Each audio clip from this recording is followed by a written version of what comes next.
뉴스쇼 화요일의 코너입니다. 라디오 재판정.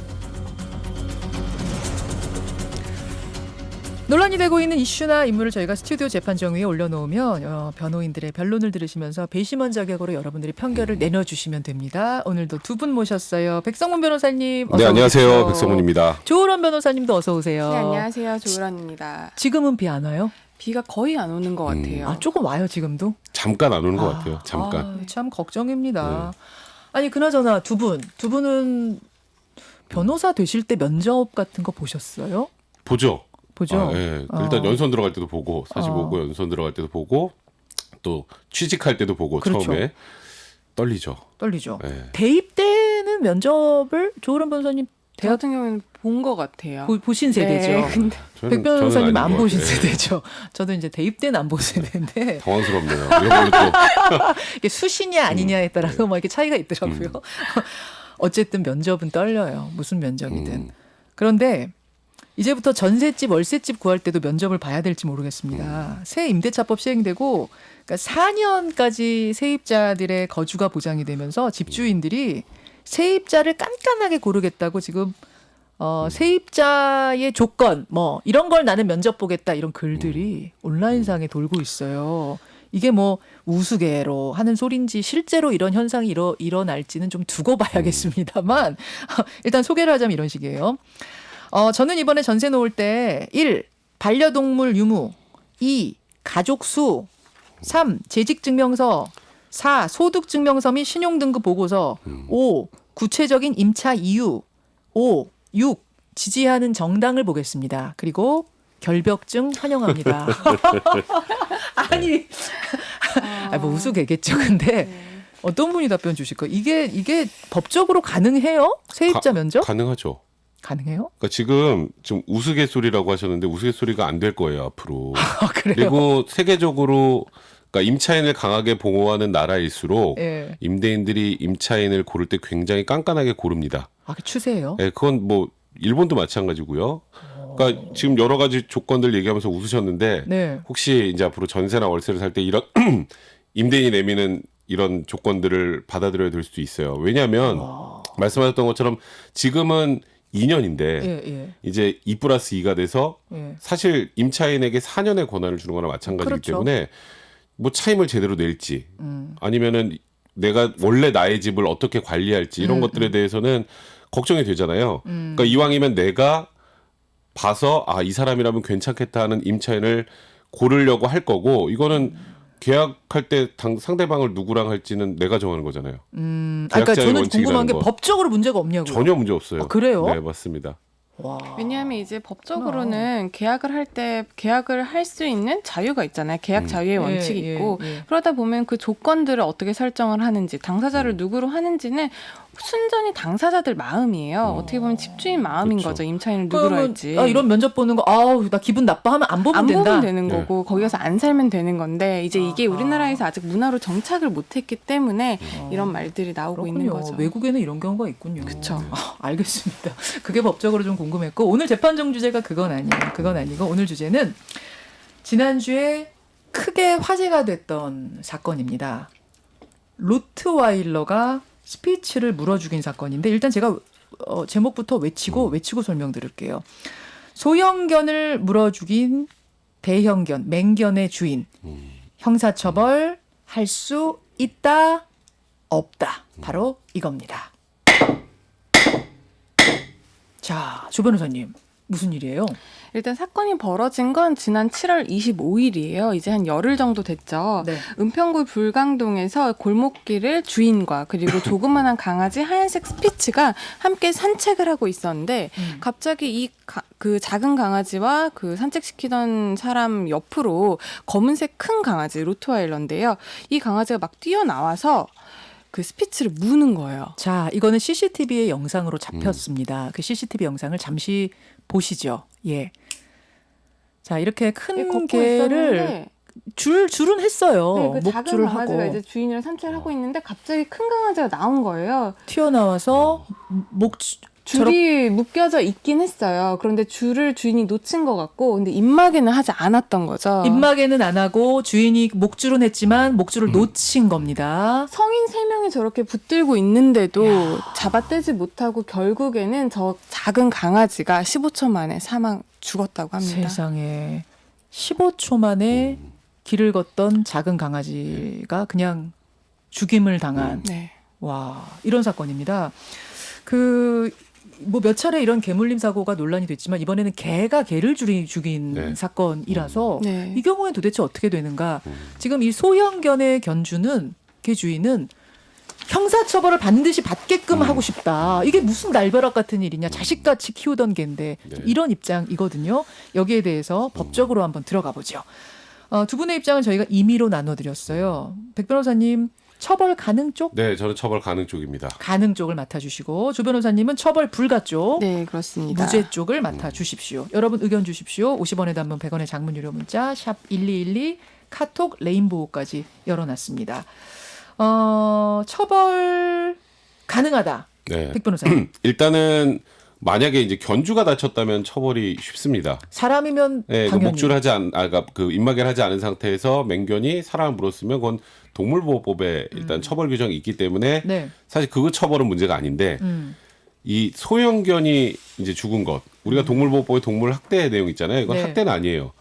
동물이 동물을 물어 죽인 것이기 때문에 동물이 동물을 물어 그리고 죽인 건? 그거는 사람이 어떻게 그 고의로 한 것도 아니고요. 그러니까 보통 잔인하게 뭐 사람들이 많이 보는 곳에서 동물을 잔인하게 죽인다거나 사람이 그러면 동물학대 됐지만 그것도 아니에요. 그러니까 결국 여기에 적용될 수 있는 건 개가 물론 살아있는 생명이지만 예. 우리 법상으로는 재물입니다. 그러니까 재물을 부순 것 쉽게 말해서 손괴죄가 되느냐? 네, 손괴죄가 동물은 재물에 해당된다. 네, 그럼 그렇죠. 적용할 수 있는 법이 재물 손괴죄 하나뿐인데 네, 그렇죠. 백 변호사님은 이 경우는 재물 손괴죄 해당된다고 보세요? 그러니까 재물 손괴죄가 되려면 여기는 우리가 실수로 물건을 부수거나 하는 경우에 처벌은 안 해요. 과실 손괴죄는 없습니다. 실수로는 또 안 돼요, 처벌이? 그러니까 이 견주가 입마개를 하지 않고 목줄을 놓친 것을 고의로 볼 수 있느냐? 그 문제가 될 건데 저는 고의로 볼 수 있다는 입장입니다. 고의로 줄을 놓쳤거나 고의로 입마개를 안 했다. 실수가 아닐 것이다라고 보면 처벌받을 수 있다. 그거는 조금 다른 얘기인데요. 제가 이따 미필적 고의에 대한 설명은 조금 이따 드릴게요. 자, 조 변호사님. 네, 그 말씀해주신 것처럼 재물손괴죄가 이 사안에는 적용이 되는데 재물손괴죄는 우리 법에서 원칙적으로 고의범만 처벌을 하고 있어요. 그리고 재물손괴뿐만이 아니라 형법에 있어서 거의 대부분의 죄들이 고의범을 처벌하지 과실범은 극히 예외적인 경우에 형법 규정이 있는 경우에만 처벌을 하고 아니 있습니다. 뭐 과실치사 이런 거 있잖아요. 그쵸. 그러니까. 그거는 이제 형법의 과실범도 그 피해가 너무 중하기 때문에 사람이 죽을 법에서 정도니까. 규정을 해놓은 거예요. 그렇군요. 그렇게 본다면 재물손괴 같은 경우에는 고의로 물건을 파손한다? 네. 이건 당연히 뭔가 법적으로 책임을 물어야 되니까 형사처벌을 하는 건데 과실로 물건을 부셔뜨렸다라고 한다면 이건 민사로 가라는 게 이제 형법에서의 취지입니다. 그렇기 때문에 이 사안도 보자면 이제 강아지는 아직까지 물건이고 그렇게 되면 재물손괴가 될 텐데 네. 이게 그 견주에게 예. 과실이 있었느냐 아니면 고의가 있었느냐라고 볼 것이거든요. 그런데 조 변호사님은 지금 처벌이 불가라고 하셨으니까 과실인 과실로 거죠. 보신 과실이라고 너무 보시는 이유. 안타까워요. 왜냐하면은 법에 뻔히 이제 뭐 입마개를 해야 된다, 목줄을 잘 잡고 다녀야 된다라고 규정이 되어 있는데 이걸 제대로 하지 못한 거거든요. 이런 주의 의무가 있었는데도 불구하고 주의 의무를 다 하지 못한 거예요. 네. 그래서 이거는 어떻게 보면은 고의까지는 아니고 과실인데 그렇게 되면은 이제 과실 재물손괴는 처벌을 하고 있지 않기 때문에 안타깝지만 처벌을 못 한다는 거죠, 변호사님. 현행법상. 일단 우리가 고의라는 말을 일상 용어로 바꾸면 일부러입니다. 일부러. 그렇죠. 그러니까 이분 일부러 안 했죠. 일부러 물어! 이건 아니잖아요. 그건 아니잖아요. 일부러 전혀 그렇지 않았어요. 아니죠. 그러니까 예. 조론 변호사님 말처럼 고의가 아닌 것처럼 보일 수 있지만 고의와 실수, 과실 사이의 중간 영역이 하나 있어요. 그게 바로 미필적 고의입니다. 미필적 고의는 일부러가 아니고요. 그래 그런 일이 생겨도 어쩔 수 없지. 그냥 스스로 이런 결과가 나와도 받아들이겠다라는 생각. 이게 바로 미필적 고의예요. 이런 일이 발생할 수 있음을 인지했으면서도 네. 그냥 둔 것. 근데 로트와일러가 40kg에서 50kg 정도 되고 예. 전 세계에서 가장 사나운 개 중에 하나입니다. 예. 그럼 입마개를 하지 않았다면 이게 강아지일 수도 있고 사람일 수도 있고 공격할 여지는 분명히 있죠. 예, 예. 그리고 이게 만약에 첫 사고였다면 미필적군 인정이 좀 어려울 거예요. 아. 그런데 지금 이 얘기는 이 견주의 이 로트와일러가 그전에도 4차례에서 5차례 입마개를 하지 않고 나와서 다른 개를 공격했던 적이 있다라고 하거든요. 그렇군요. 그러면 이 개에 입마개를 하지 않으면 누군가 혹은 사람 혹은 다른 개를 공격할 수 있다는 거는 충분히 인지가 가능하고 그럼에도 불구하고 또 입마개를 안 했어요. 그럼 무슨 말일까요? 그래도 어쩔 수 없어. 이거는 용인이라는 마음은 머릿속에 있으니까 정확하게 저 사람이 이걸 용인했는지 아닌지 저희가 알 수는 없습니다만 그렇죠. 외부적으로 보이는 행동을 기초해서 그 사람의 머릿속을 따라 들어가는 거잖아요. 예, 법이라는 게. 그러니까 이런 상황이라면 예외적으로 미필적고 인정될 만한 그런 사안입니다. 조 변호사님. 그런데 이 견주 A씨 같은 경우에는 평소에는 입마개를 또 하고 다녔다고 해요. 기존에 몇 번의 이런 사고들이 있었기 때문에 입마개를 하고 다녔대요. 평소에는 철저히 하다가 이날 하루 실수했어요. 그런데 이거. 이번 같은 경우는 현관문을 이제 산책을 하려고 예. 잠깐 열어놓은 사이에 강아지가 갑자기 튀어나갔다고 합니다. 이렇게 고의를 이제 말씀하신 것처럼 바깥의 상황을 보고 정황을 보고 그 사람의 고의가 있었는지 여부를 우리가 추측을 해야 되는데 이런 뭐 사실관계들을 우리가 종합해서 판단을 해본다면 뭐 우리가 뻔히 걸어 다니다가 강아지가 공격성을 가지고 걸어 다니다가 물었으면은 미필적 고의가 인정될지도 모르겠어요. 현관문 잠깐 연 사이에 그쵸. 튀어나간 거예요, 걔가? 그 당시에는 이 견주에게 그것까지 예측할 수 있을 만한 상황은 아니었다라고 볼 수가 있는 변호사님, 거죠. 입마개 씌우려고 하는데 애가 튀어나간 아니 건 현관문을 열고 애를 데리고 나오려고 하는 과정에서 애가 튀어나간 거잖아요. 예, 예, 그럼 그 전에 예. 현관문 열기 전에 입마개를 하는 게 당연한 거죠. 그거는 사실. 빼꼼 열기 전에 네, 먼저 그리고 했어야 된다. 물론 지금 말씀하셨던 것처럼 고의까지 인정하기 어렵다고 볼 요즘 분명히 있습니다만 맹견 입마개 안 해가지고 사고 나면 지금 이번에는 물론 이 개도 굉장히 소중한 생명이지만 아이였다고 생각해 보세요. 그러니까 이거를 그냥 그래 실수니까 다 넘어가지 뭐. 그리고 아이가 물렸을 때 아이가 그냥 단순히 다치면 과실치상이에요. 벌금 500만 원까지입니다. 맥시멈이. 그게 예. 현실적으로 법 감정에 맞다고 조 생각하세요? 변호사님, 그러니까 문 열기 전에 입마개를 했었어야 된다. 이거 어떻게 보세요? 그게 이제 주의 의무 위반이라는 거죠. 그러니까 고의와 과실 사이의 그 영역이 구분이 힘들다. 과실범을 처벌하지 않고 행위 그 결과가 너무 중하다고 해서 고의범으로는 처벌을 못 한다는 겁니다. 자, 와, 이게 참 애매한 영역에 놓여 있네요. 분명히 굉장히 안타까운 사고이고 있어서는 안 되는 사고임은 분명하지만 형사처벌, 민사 말고요. 형사처벌까지 가능할 것인가 말 것인가에 가서는 이렇게 법조인들의 의견도 갈립니다. 여러분 이 사건에 대해서는 어떻게 생각하세요?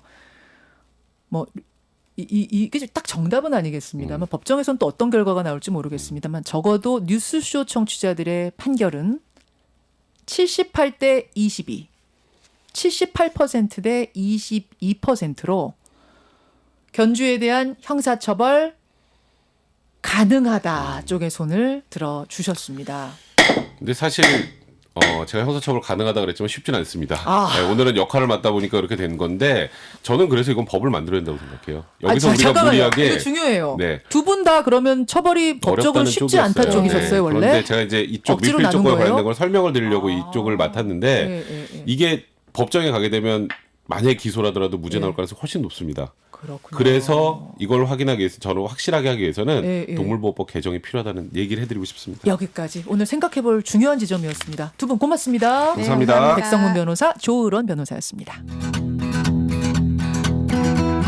김현정의 뉴스쇼는 청취자 여러분의 참여로 이루어집니다. 트위터, 페이스북, 레인보우 게시판, 그리고 단문 50원, 장문 100원의 유료 문자 샵 1212, 우물정 1212 통해 참여하실 수 있습니다. 김현정의 뉴스쇼, 여러분과 함께 만듭니다.